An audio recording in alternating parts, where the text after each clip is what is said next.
Hare Krishna, my friends. Welcome to Bhaktiville. It's Friday night. Here we are. So we've been reading Srila Brahma Samhita for the past couple of weeks. And last week we finished text 5, and it was very technical. Passed over a few of the technical items because I knew that we would see them later in the text. We did look at the 10 directions and their guardians. These guardians thwart people on various spiritual paths from proceeding to more spiritual planets if they are not qualified. Srila Bhaktisiddhanta says in the purport, quote, "The devotees who are imbued with all love and who walk in the footsteps of the spiritual maids of Vraja alone can attain the realms of Goloka," end quote. So that is our goal. Let's continue to read the story of Lord Brahma and see what happens next. We're on page 23 of the PDF. But before we get going, let me offer my obeisances to Srila Prabhupada, who, without, where would we be? Namo Om Vishnu Padaya Krishna Prashtaya Bhutale Srimati Bhaktivedanta Swaminiti Namane. I offer my respectful obeisances unto His Divine Grace, A.C. Bhaktivedanta Swami Prabhupada, was very dear to Lord Krishna, having taken shelter at his lotus feet. And please accept my obeisances.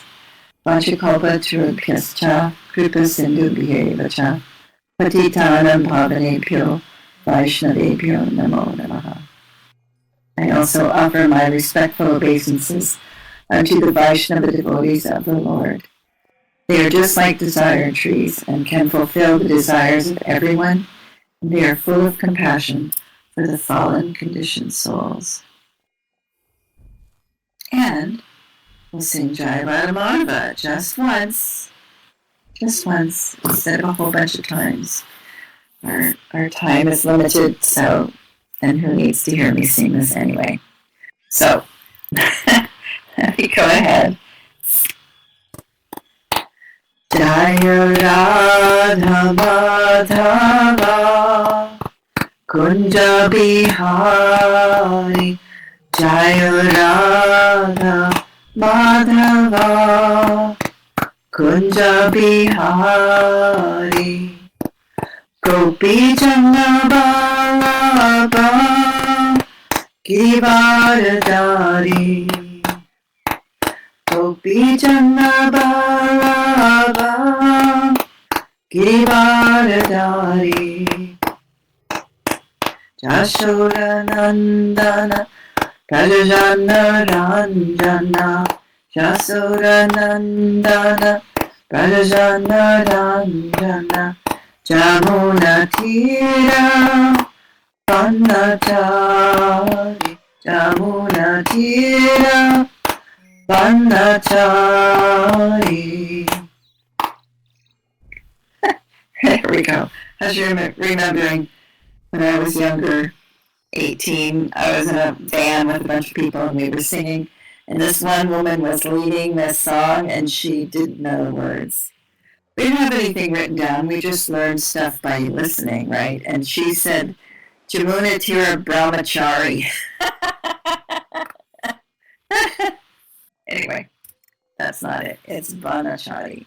So it's Krishna who wanders along the forests and banks of the Jamuna River. It has nothing to do with brahmacharis. All right, text 6. We're on page 23.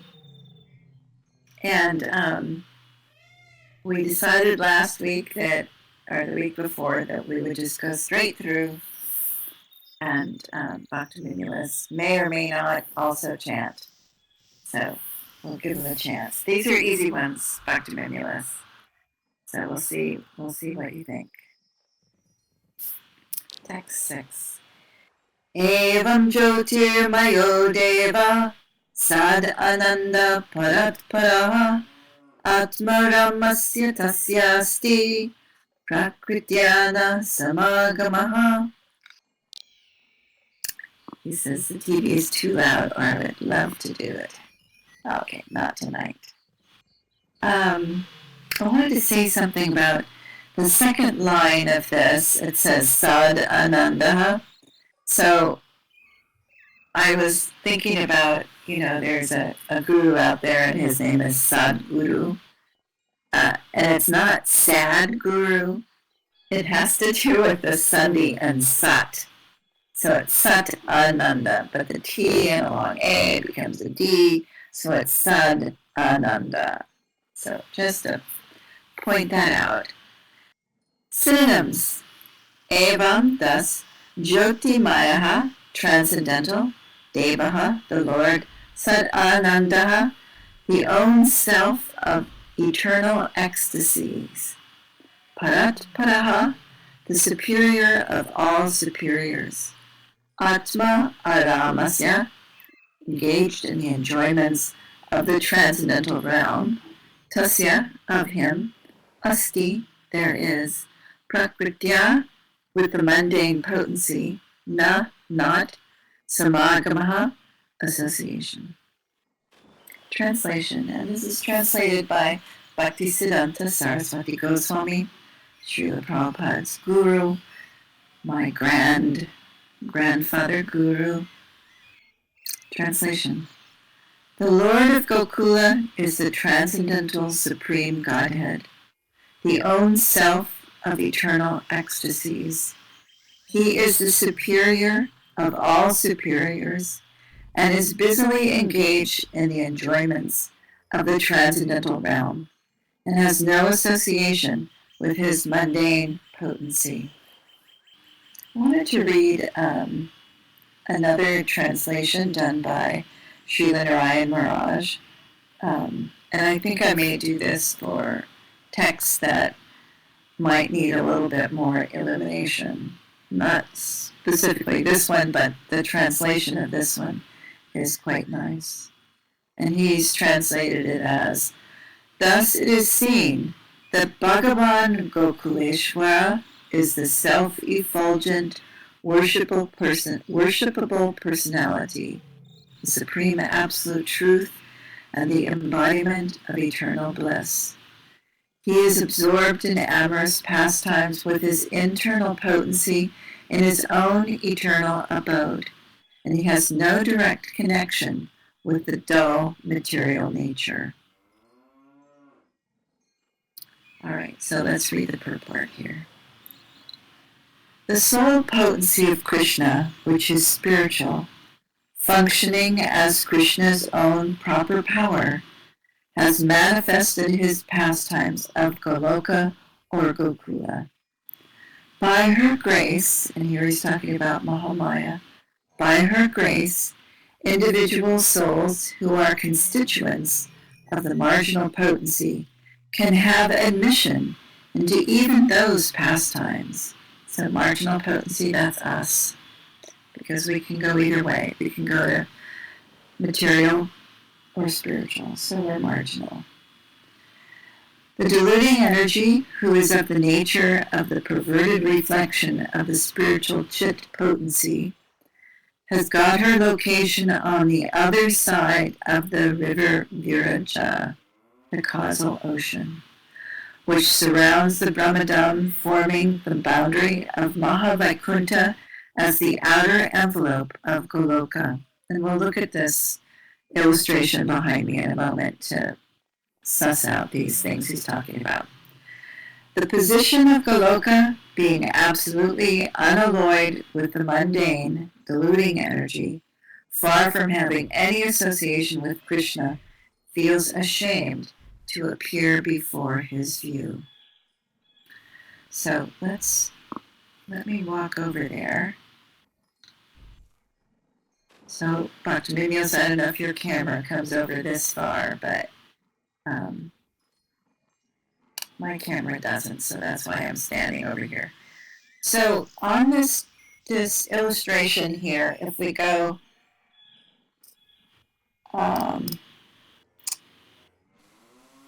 to the red and blue, the blue and red part, and then it says Brahma Jyoti, and then it says Karana Ocean.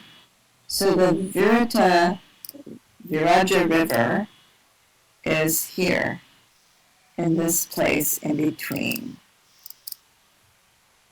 And he says, what does he say? Oh, your camera does. Okay, good. And he says, she has got her location on the other side of the causal ocean, which surrounds the Brahmadam, forming the boundary of Mahavaikuntha. So Mahavaikuntha is the red and blue, or the blue and red part. That's the Vaikuntha part.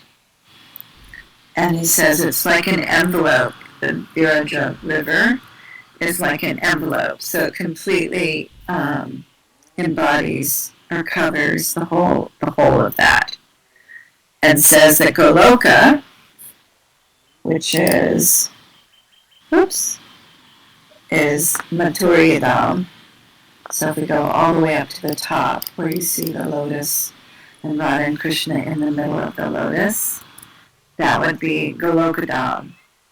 So the position of Goloka is absolutely unalloyed, is absolutely pure from the mundane deluding energy. And it is far from any association with Krishna. And he says that this deluding energy is, what's he say, feels ashamed to appear before his view. Although she's, that's her service, that's what she does. But I think that that's an interesting thing to say, that she feels ashamed. Because, she's deluding us. But that's the way it is here, right? Our job is to become undiluted, to become clear who we are and what our service is. What do you say? That will look good? Okay, good. All right, text 7. I'll just sing it all the way through. Maya Ramanasya. Oops, sorry, I gotta say that over.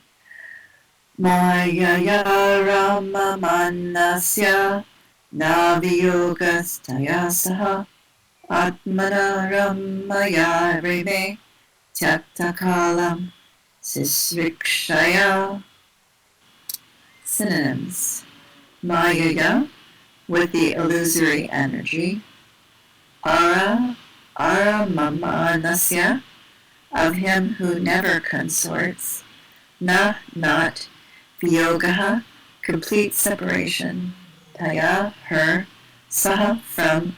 Atmana, with his own. Ramaya, spiritual potency, or Rama. Different from Rama, right? So it has a long A at the end, which indicates it's feminine, Rama.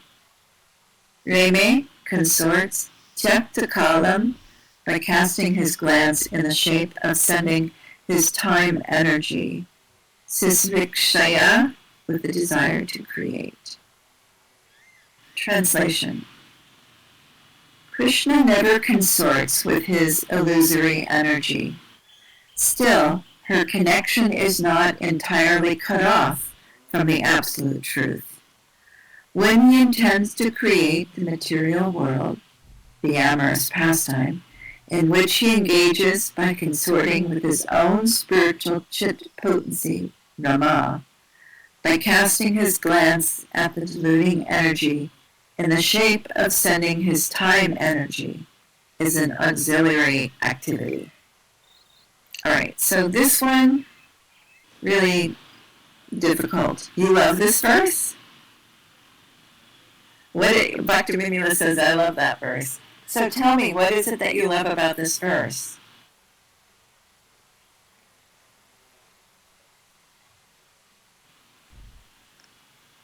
He's typing. It's Krishna's connection to us. Yeah, oh, that's nice. Yes. All right, so I'm going to read this other translation from Srila Narayan Maharaj. Mahavishnu never consorts with the external energy, or Maya. Still, it cannot be said that Maya is entirely separated or divorced from that aspect of the Supreme Reality. Mahavishnu consorts with his own personal potency, Rama Devi. Whenever he desires to create the universe, Bhagavan activates his time potency and casts his glance toward the inert material energy.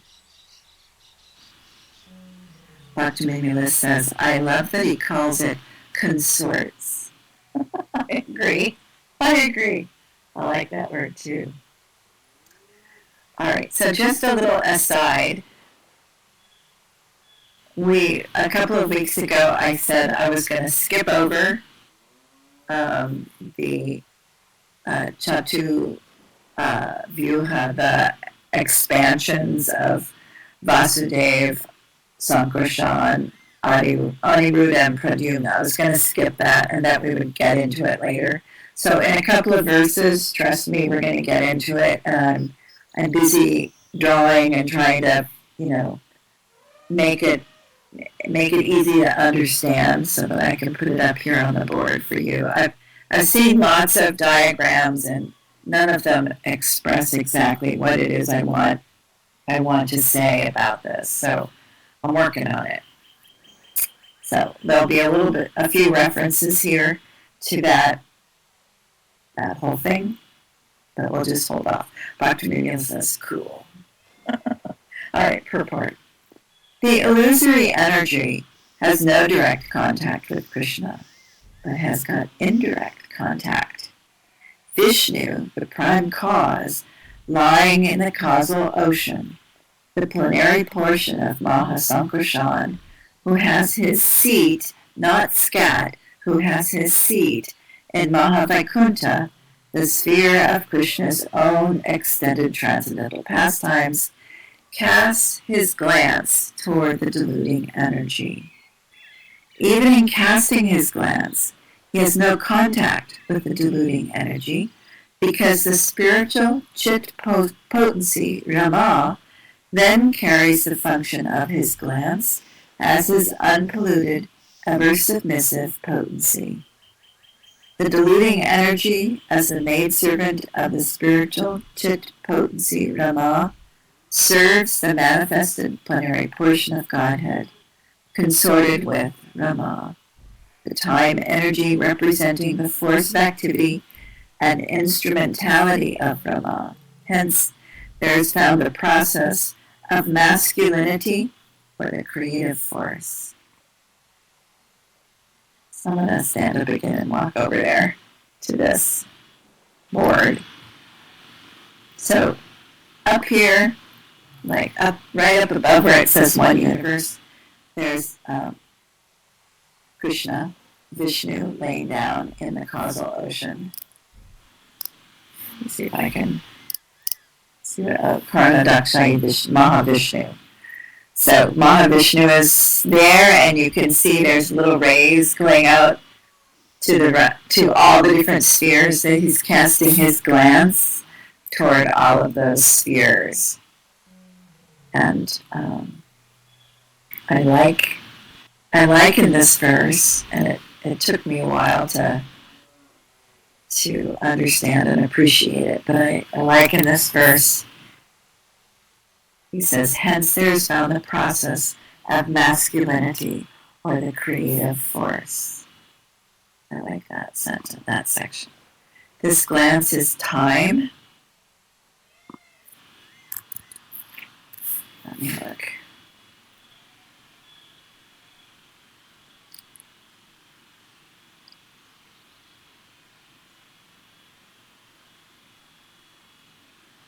I think that time is, it looks like, so he says, the deluding energy as the maidservant of the spiritual potency Rama serves the manifested plenary portion of Godhead, consorted with Rama. The time energy representing the force of activity and instrumentality of Rama. It sounds like Rama is the time energy, the past, present, and future. I think that's part of her Ballywick. Yes, he says. Oh, here, I have a little note off to the side. He says it's kind of analogous to evolution. Here I have a little note off to the side. Why did I not see this? The function of time is simply Ramadevi's power of cause and effect. In other words, only Kalapurusha, the personified time factor, unites with the inner material energy, with the result that the universe composed of 5 elements emerges. So that's earth, water, fire, air, ether. Thus, that Kalapurusha, or the influence by which the cosmic creation, maintenance, and destruction take place, is the wish of Bhagavan. So here I had already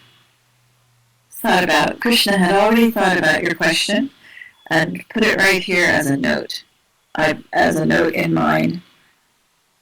There are notes all over my book, so just so you know. All right, where are we? 624, let's keep going. Text 8. Did you like that extra little thing about Kalapurush? Yes, he says. Good. All right, so we have a verse and a half here. Niyati sarama devi tat priya tat vasham tada talingam bhagavan shampur jyoti rupa sanatanaha yayoni sappara shakti kamo bijam mahaddare. All right. Word for word. Niyatihi, the regulator. Sa, she. Rama, the spiritual potency. Devi, the goddess. Tat, of him. Priya, beloved. Tat, of him. Vasham, under the control. Tada, then, at the time of creation. Tat, of him. Lingam, the masculine symbol or manifested emblem. Bhagavan, possessing opulences. Shambhu, Shambhu. Jyoti Rupaha, halo. Sanatanaha, eternal. Ya, which. Yonihi, the symbol of mundane, feminine productivity. Sa, that. Appara, non-absolute. Shaktihi, potency. Kamaha, the desire. Bijam, the seed. Mahat, the faculty of perverted cognition. Hare, of the Supreme Lord. Translation.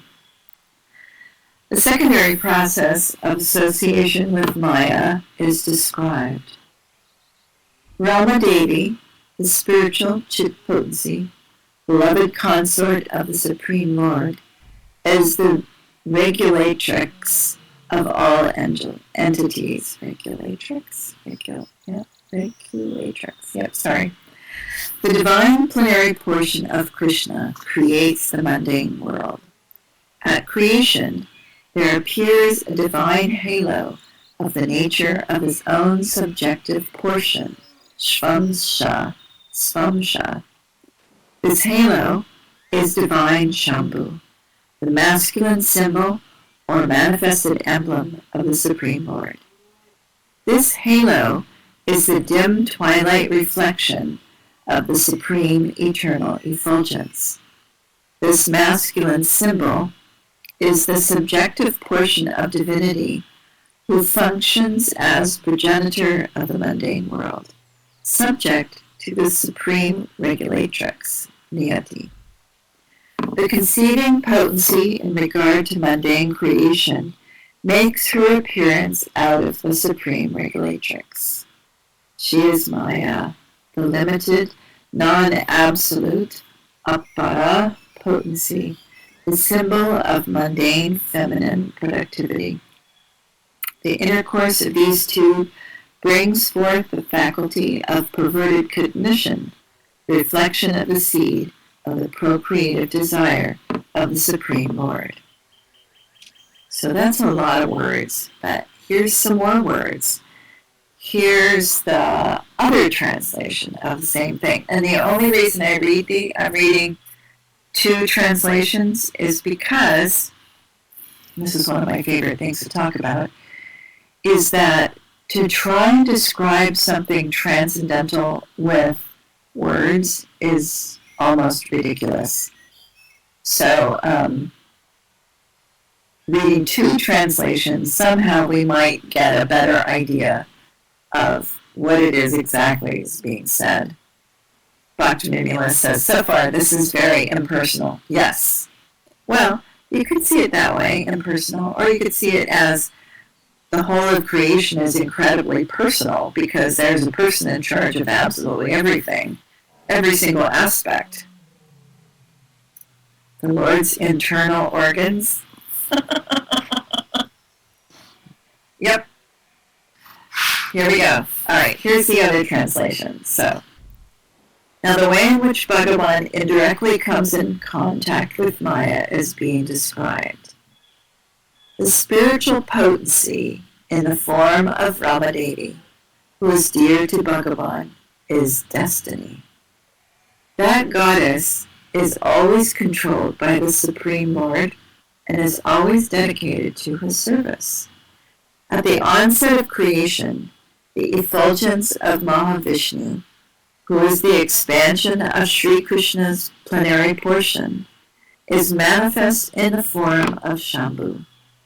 That Shambhu is called the Linga of Bhagavan, meaning the manifest symbol of his generative capacity, and appears for the purpose of preparing the cosmic manifestation of the material universes. The Linga is in the form of Shambhu, is a reflection of the eternal light or effulgence. The feminine receptive potency is manifest from Ramadevi or destiny.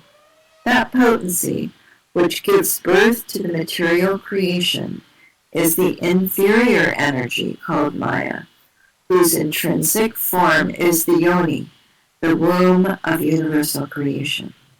The union of the yoni and linga is the reflection of the Supreme Lord Sri Hari's desire seed in the form of the unmanifested material energy or Mahat Tattva. How long is this? Not very long. Okay. I'm going to read this, and then I want to show you something on the slideshow.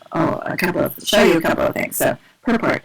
Sankarshan, possessed of creative desire, is the subjective portion of Krishna taking the initiative and bringing about the birth of the mundane world. Lying in the causal water as the primal Purusha avatar, he casts his glance towards Maya, the limited potency. Such glance is the efficient cause of the mundane creation. Shambhu, the symbol of masculine mundane procreation, is the dim halo of this reflected effulgence. It is this symbol which is applied to the organ of generation of Maya, the shadow of Rama, or the divine potency. Bhaktiville asks, is Shiva Shambhu? Yes, Shiva is Shambhu. Yes. The first phase of the appearance of the mundane desire created by Mahavishnu is called the seminal principle of Mahat, or the perverted cognitive faculty. It is this which is identical with the mental principle ripe for procreative activity. The conception underlying it is that it is the will of the Purusha who creates by using the efficient and material principles. Efficiency is Maya, or the productive feminine organ. Material principle is Shambhu, or the procreative masculine organ.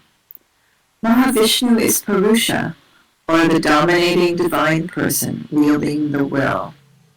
Pradhana, or the substantive principle in the shape of mundane entities, is the material principle.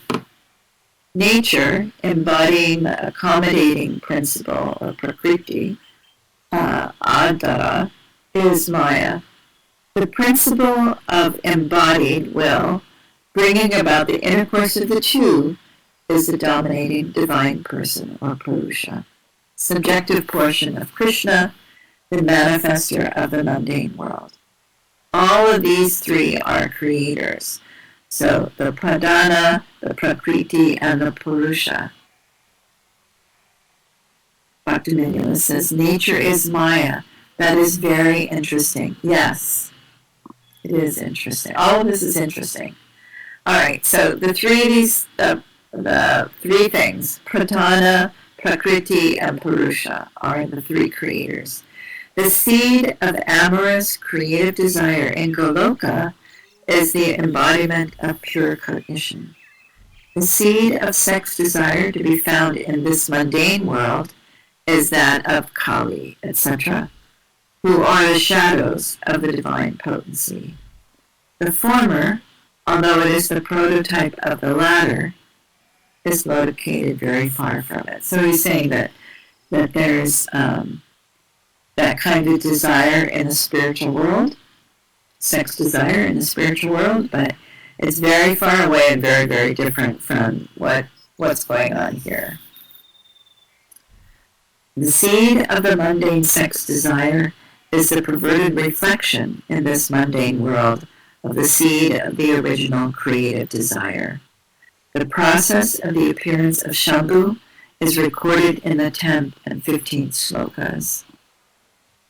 Spiritual sex, Bhaktiville says, yes. Although nobody really, everything is full of ananda, it's all bliss. You don't even have to go there. All right, let's look at this chart, this drawing again. So right above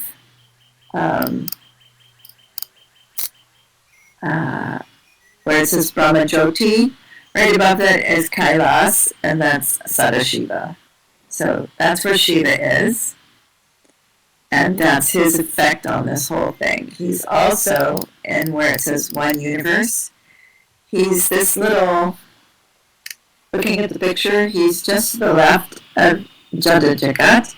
As Shiva, kind of like a little smoky thing going up over his head.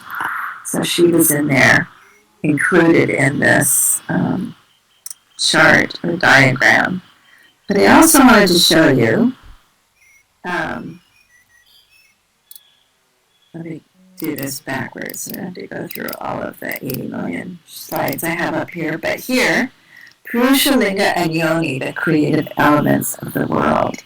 So, the quote is, the union of the Yoni and Linga is the reflection of the Supreme Lord Shri Hari's desire seed in the form of the unmanifested material energy, or Mahatattva.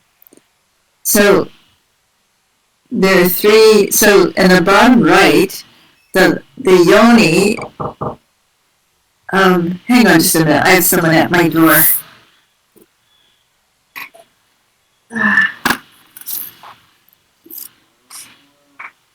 No.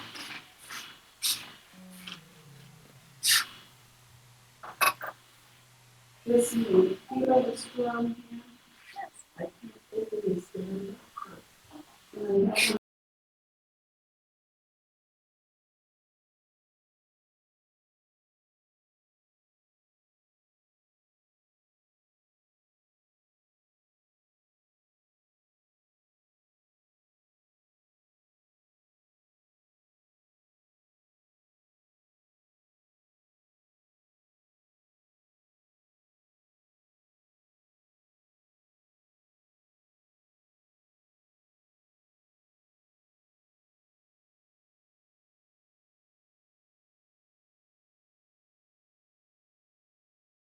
E is the round shape with the little spout, and the linga is the standing up part.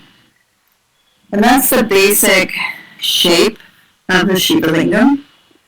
But I also wanted to, so that's the kind you can buy on eBay or, wherever.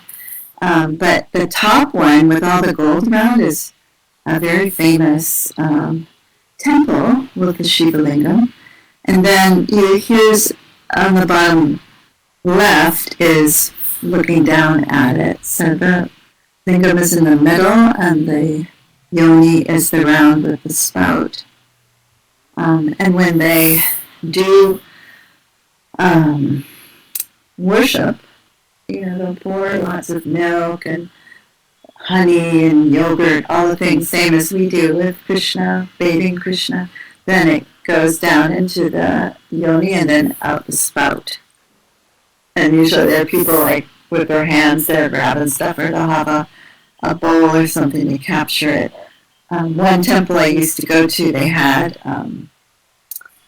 it went down into a kind of a pond underneath that had spouts that went outside of the little shrine that it was in, and you could capture it from outside of the little shrine. It was like an overflow spout outside. All right, so what do you think? Should we do one more, or do you think that's enough for tonight? Let me see how long the next one is. I think the next one is...